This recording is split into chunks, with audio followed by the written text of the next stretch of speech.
یہ ہماری پوری مذہبی کتاب کا حافظ ہے، شروع سے لے کر آخر تک ہماری مذہبی کتاب یہ سنا دے گا بغیر کسی غلطی کے. سنا آپ نے اب تک اس ملک میں رہتے ہیں آپ، دستار بندی کے حفاظ کی دستار بندی کے جلسے تو جگہ جگہ ہوتے ہیں. اس ملک میں مدارس ہیں اور مدارس میں دستار پہلا درجہ ہی سمجھیے حفظ سے شروع ہوتا ہے. حفظ کی دستار بندی ہوتی ہے بلا مبالغہ ہزار کی تعداد میں ہر سال. پورے ملک کی بات میں نہیں کرتا، اپنے صوبے کی بات کرتا ہوں. اتر پردیش میں ہزار حافظ قرآن ہر سال پیدا ہوتے ہیں، ہر سال. جبکہ کسی دوسرے مذہب کی کتاب میں یہ بات نہیں. کوئی آپ کو دوسرے مذہب کی کتاب کا حافظ نہیں ملے گا مکمل. کیوں؟ ایسا کیوں؟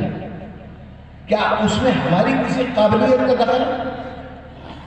کیا ہمارے بچوں کی ذہانت کچھ اور ایکسٹرا ذہانت لے کر پیدا ہوئے؟ کچھ زیادہ حافظہ ان کا ہے مضبوط جو دوسروں کو نصیب نہیں، ایسا کچھ ہے. غریب گھرانوں کے بچے ہمارے مدارس میں تو عموماً غریب گھرانوں کے بچے زیادہ ہوتے ہیں. اور سچی بات یہ ان میں ایسے بھی ہوتے ہیں، آپ لوگوں کو معلوم ہے کہ مدارس میں دارالاقامہ ہوتا ہے اور اس دارالاقامہ سے جو کھانا دیا جاتا ہے وہ زکوٰۃ کے پیسے کا ہوتا ہے. عموماً وہ بچے مستحق زکوٰۃ ہوتے ہیں، یعنی ان کے گھر والے بچوں کو مدرسے میں رکھ کر اتنی استطاعت ان کی نہیں ہوتی ہے کہ وہ اپنے بچوں کے کھانے پینے کا انتظام کر سکیں، تو مدرسے والے کرتے ہیں اس کا انتظام. ایسے غریب گھرانوں کے بچے ہوتے ہیں لیکن قرآن کے حافظ ہو گئے اور ایسے حافظ ہو گئے، ایسے بھی ان میں ہیں کچھ پورا قرآن سنا دیں گے، غلطی نہیں ہوگی. اور اسی بچے کو سنیے گا میں جو کہنے جا رہا ہوں. ہم لوگ مدرسے والے ہیں، ہمارے یہاں ابھی مدرسے میں ایک مسابقہ حفظ حدیث ہوا. 200 حدیثیں، صرف 200 حدیثوں کا مسابقہ ہوا اور 2 گروپ اس میں بنائے گئے، سفلا اور اولیاء. اور وہ لڑکوں نے وہ 200 حدیثیں باقاعدہ باہر سے لوگ آئے، انہوں نے امتحان لیا اور وہ جلسہ عام میں وہ 200 حدیثیں میں سند کے انہوں نے سنا دی. بڑے چرچے ہوئے، بہت اس کا ذکر ہوا.